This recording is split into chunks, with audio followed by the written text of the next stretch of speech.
Hey everyone, this is Paul from Ortho Eval. I want to talk a little bit about how to stretch the pec minor muscle. Okay, now we commonly stretch the pec major when we do a corner stretch. We need to remember that the pec major attaches to the lesser tubercle of the humerus. So when we externally rotate the arms, we're stretching the pec major.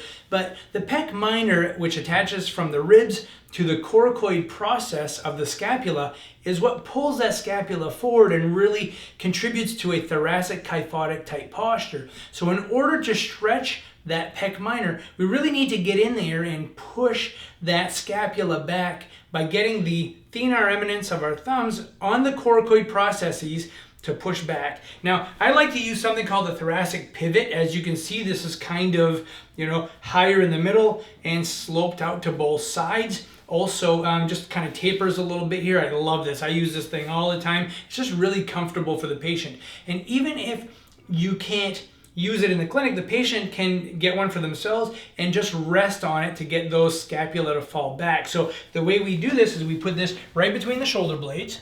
Okay, I have the patient kind of settle themselves onto it. Okay, and then what I do from here is I come over the top, get that thenar eminence right on the coracoid process, that little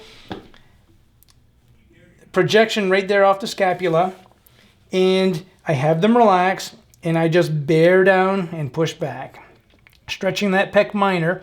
I usually like to hold about 30 seconds or so. I'm not going to go the whole 30 seconds just for the video, and then I relax. I give them a little bit of a break. I might even have them take a deep breath, and then slowly breathe out.